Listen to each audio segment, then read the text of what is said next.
लेकिन करण कहत भाई अर्जुन के, अरे मगर तू जियत बड़ा और रथ का नीचे उतर के तू जियत बड़ा का कहे, अरे की अच्छा है, अरे की अच्छा है, अरे की मर जाओ बेकार के जीने से।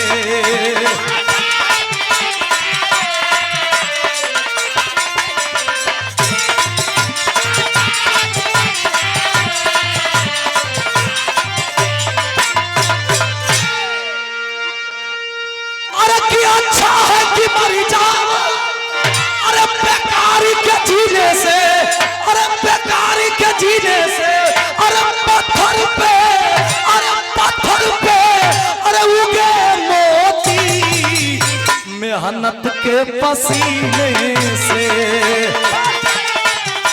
सही हो, मेहनत के पसीने से।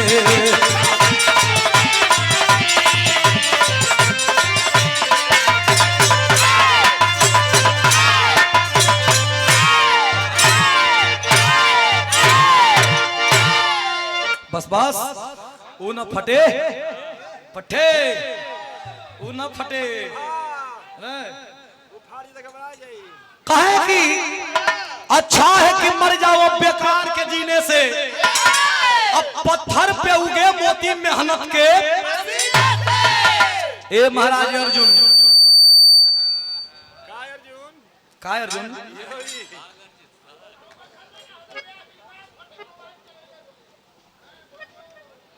अर्जुन कहलन कि काये भगवान ऐसा तो लखेदे लगल रोज रोज। पांचों पांडव शिविर में कर्ण का तीर का तोड़ जो है लगलन, तो कर्ण का तीर का तोड़ भगवान श्री कृष्ण बतैलन कि कहीं और नहीं खे, बल्कि कर्ण का तीर का तोड़ बाटे भीम का लइका। भीम कहला कि हमार कौन लइका पैदा हो गल भैया, कल पांचों पांडवन का जब वनवास भई रहल, तब पांचों पांडवन में भीम एगो राक्षसीन से बियाह कैलन, जौना राक्षसीन का नाम रहल हिडिंबा। आ हिडिंबा का एगो लइका जवान भइल बा, जौना का नाम बा घटोत्कच। तब तीर बढ़िया चलावेला, कहला तीर चलावेला नहीं, उ केतनो बड़ तीरिया के सुई नियन इस्तेमाल करेला। कहला तब बुलावा, ए भैया बुलावल गई। आज जब बुलावल गई तो अर्जुन परिचय करावे लगन, ए बेटा हाई देख तोर चचा हमन, हाई तोर बड़का पापा हमन, हाई तोर लहुरी मौसी हाई के तोर पति के हो। इनका बंद कर दे, साफ बोलत है भैया, देखा कौनो बोलत ना हो। ए भैया ई बोलावन तो रोवे लगे तुरंत। ए भैया तन करू कवजिया खोल दा न, खोल रोवे लगे यहां, फिर का मतलब निकली आए रोवे लगे हम बढ़ा दे के। हां अब तू ही खोजा भैया, हम काहे के बीच में पड़े जाए, के फूफा बा के चचा बा कौन लोग समझ ले जा। द्रौपदी के बतैना कि हई हो तोहरे माईए मौसी लगी हैं, कहत बा घटोत्कच की कहो सब तो लौकता, लेकिन अर्जुन बाबूजी का लइकवा अभिमन्यु नहीं खे लौकत। अभिमन्यु कहाँ बा, अभिमन्यु से हम भेंट करब। 2 दिन पहले लड़ाई का मैदान में अभिमन्यु मार गई रहल, आई खोजता कि हम अभिमन्यु से भेंट करब। अभिमन्यु हमार भाई कहाँ बा, तब बिरहा में तरज कितना बढ़िया बा मास्टर।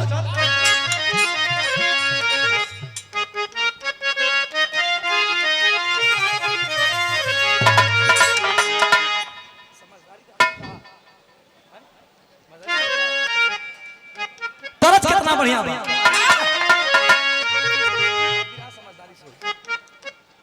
एक पहले के कविया गावे रामदेव गुरुजी और बुल्लू गुरुजी का बिरहा होखे, तो रामदेव गुरुजी बुल्लू गुरुजी के कह मान ला, तो यहाँ तो लेडीज जेंट्स का मुकाबला बा, लेकिन जेंट्स का मुकाबला होके रामदेव गुरुजी बुल्लू गुरुजी से कह का कह नदिया किनारे मोर बोले 1000 बार बोले हमार पिया हमसे न बोले।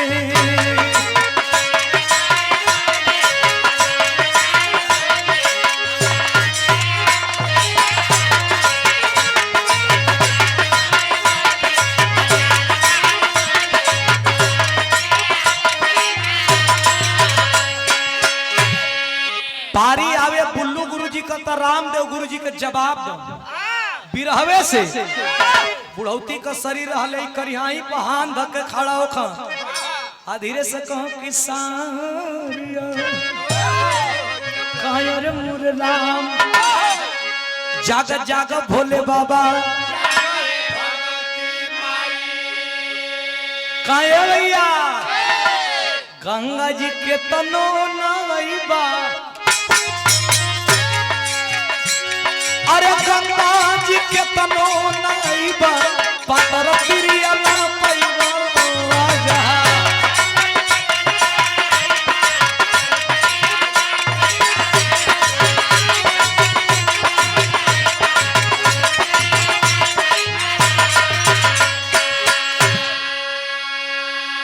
काशीदास बाबा सेवा समिति के अध्यक्ष आदरणीय बाबूजी उमा शंकर यादव जी, आपके द्वारा पुरस्कार 100 रुपया कोट कोट प्रणाम, बहुत बहुत दिल से धन्यवाद। यही तरजिया के बेचन राजभर गुरु जी कैसे गावे ए लक्ष्मी कहा की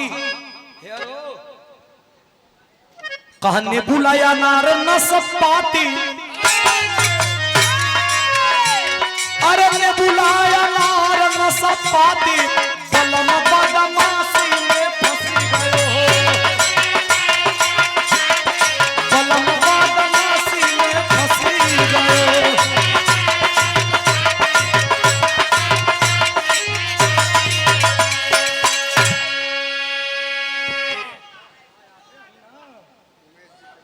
उमेश भैया के बड़े भाई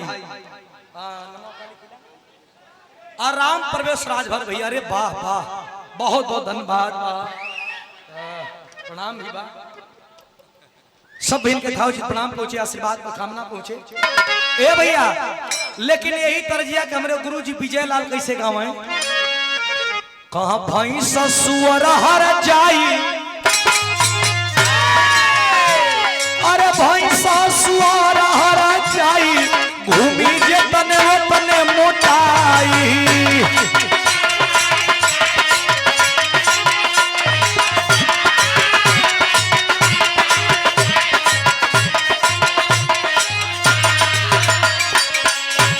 लेकिन घटोत्कच पूछत बा कि हमार भाई अभिमन्यु कहाँ बा।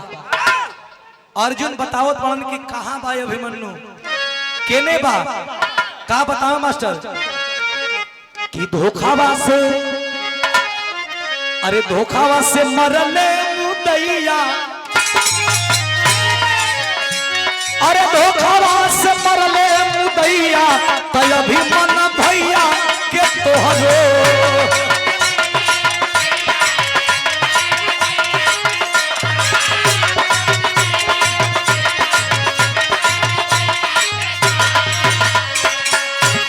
आदरणीय बाबूजी पंचदेव यादव जी की तरफ से पुरस्कार 100 रुपया कोट कोट प्रणाम धन्यवाद बा। कहना ये बेटा तोर भाई मार गई कहा मार गई बोले घटोती कची से अर्जुन पी न खकी पहले यमर चक्र पीहू में फंस की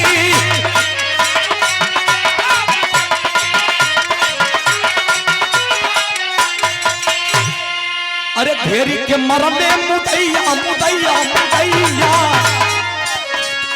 अरे घेरी के मरले मुदैया अभी मन